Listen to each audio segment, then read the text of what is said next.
Welcome back to Horror Movies. Today, I will be showing you a British horror film from 2015 titled Howl.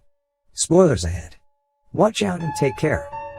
The movie opens up at Waterloo train station where the prime character Joe comes out from a train. He is a ticket collector working for a railway service called Alpha Trax Trains. He seems worried because he has applied for a promotion to supervisor. After reaching his closet, he finds that his application has been rejected. Joe feels more disappointed when he finds out that his fellow coworker David has been promoted instead. The newly appointed supervisor then tells Joe to substitute a sick worker for that night, though Joe has just finished his shift. While the two are having their conversation, a train hostess named Ellen enters the staff room. Joe is in love with Ellen, but he has not been able to express how he feels about her. As instructed by the supervisor, Joe goes to attend his second shift for that day. Inside the train, he announces the route details to the passengers and requests them to get their tickets ready for inspection. As the train starts its journey, Joe begins collecting the tickets. While going through the passengers, he comes upon Kate, who is busy with her laptop. He asks the lady for tickets, but she replies that they are lost. Joe then requests her to pay fines instead of tickets, but she refuses. Enraged, Joe threatens her by claiming that she is violating the company policies, and she finally pays up. Unlike the previous incident, a rude young girl named Nina misbehaves with Joe by telling him he is a pervert. Exhausted, Joe has no interest in debating with the passengers and thus leaves the cabin. In the first class, Joe feels happy to see Ellen working on the same shift. Ellen tells Joe that she is doing double shifts to save enough so that she can leave the job and go somewhere. She also expresses her worries about Joe not getting promoted to supervisor.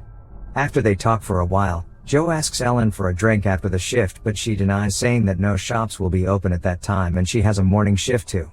With all the work done, Joe heads back to his seat and falls asleep while looking at the rain outside.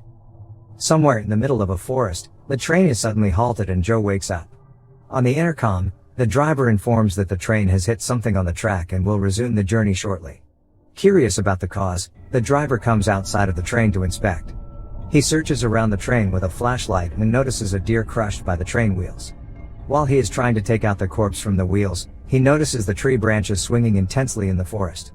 However, he simply ignores it and gets back to work. Suddenly, he feels the presence of something behind his back, and before he gets a chance to look back, he is attacked by a mysterious creature. The creature's foot resembles that of a werewolf. Inside the train, Joe is worried that the driver has not returned yet and is not answering his calls. He then calls some authorities to ask for assistance, but they reveal that it would take 4 hours to reach them. With no help arriving anytime soon, Joe informs the passengers about the circumstances and tells them to cooperate, but instead, they start panicking. While the group is brawling with the train crew, one of the passengers, Adrian, suggests everyone get out of the train. He thinks the station may be nearby and they may get a cell network on the way to call for help. Joe is concerned about the passengers' safety and thus he doesn't approve of the idea.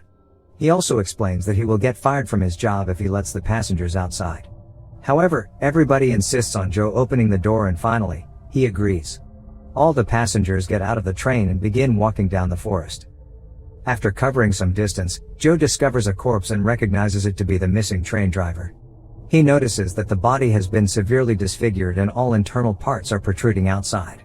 Seeing this, Joe and Ellen speculate that there is a man-eater inside the forest. Out of fear, both of them flee from the place and ask everybody to get inside the train immediately. While they are running away, something follows them from the forest. All passengers get inside the train one by one, but an old lady named Jenny, who boarded last, has her leg stuck outside. Suddenly, the werewolf bites the leg and tries to drag her outside.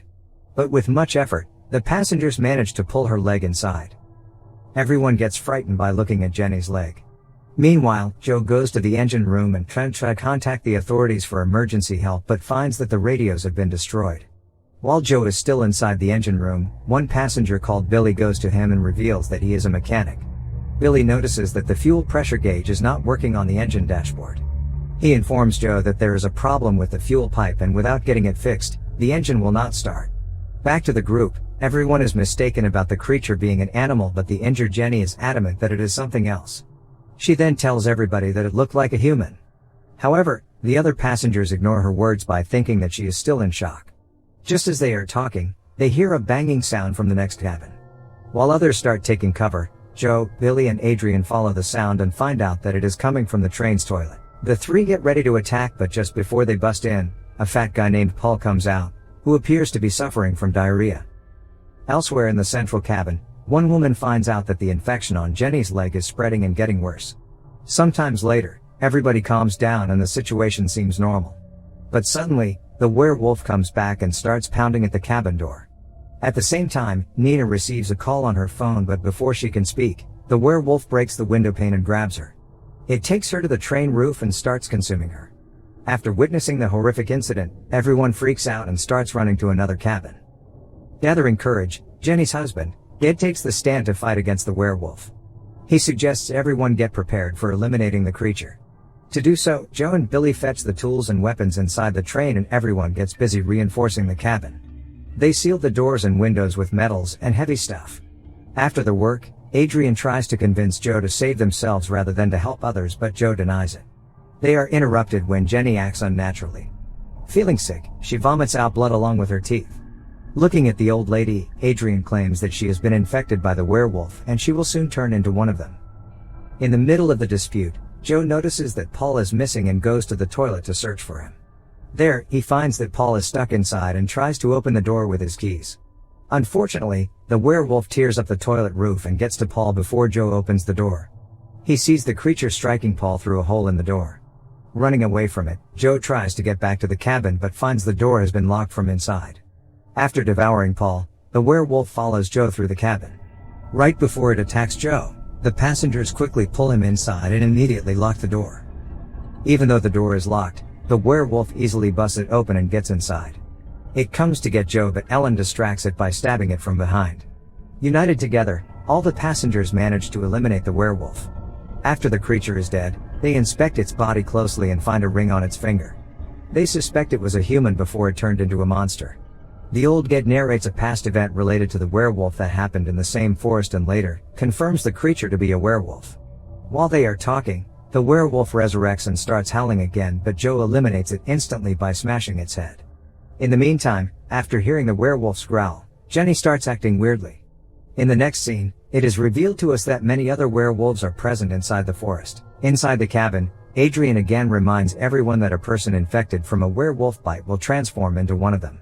For this reason, he suggests they should eliminate Jenny before she becomes a werewolf. As he moves forward to do so, he gets stopped by everyone. Instead, they tie him up along with her. After the incident, Billy, the mechanic, comes forward and offers to patch the oil leakage. He then informs Joe and Ellen about the green lights on the dashboard and teaches them the method to start up the engine. After doing so, he goes outside with a lookout friend Matthew. While Billy is sealing the leak underneath the train, Matthew hears a strange voice sounding like a cry for help. Following the voice, he goes up to a distance and notices a werewolf eating Nina up in the tree. Seeing this, he immediately starts running, but unfortunately, before he makes it to the train, the werewolves prey upon him. The howling noise from the outside turns the eyes of the old lady like that of werewolves.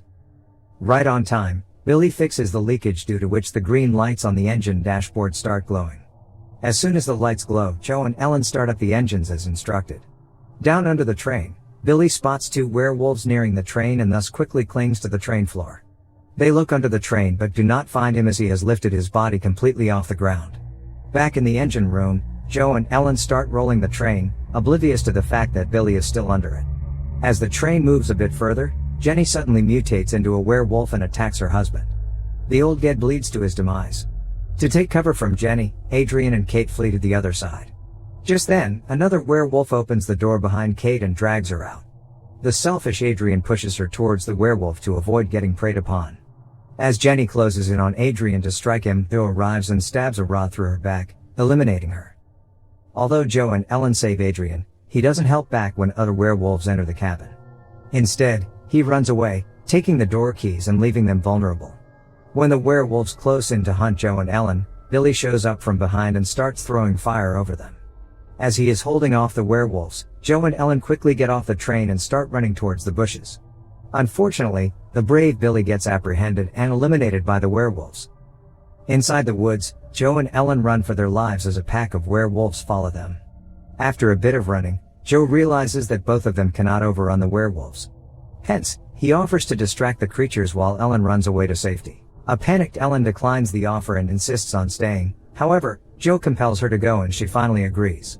Before she leaves, Joe expresses his love towards her. He then fights with the werewolves while Ellen follows a track and heads away from the forest. Joe ultimately pays the price for his heroism when the alpha werewolf bites his throat and finishes him off. In the following scene, Ellen walks through a train station's terminal, holding Joe's name tag in her blood-stained hands. The people at the station look at her strangely. In the final scene, Adrian is walking across the forest and feels happy that he is out of danger. He calls to check if someone is there but doesn't get an answer. Unbeknownst to him, he has just entered an area full of werewolves. He finds Joe's red coat on the way and calls out his name. But after walking some time, he discovers that Joe has already been transformed into a werewolf. He is now surrounded by many werewolves and they attack him in unity. The movie ends with the sounds of his flesh being ripped to shreds. Make sure to subscribe and turn on notifications so you can watch more videos like this. Thanks for watching.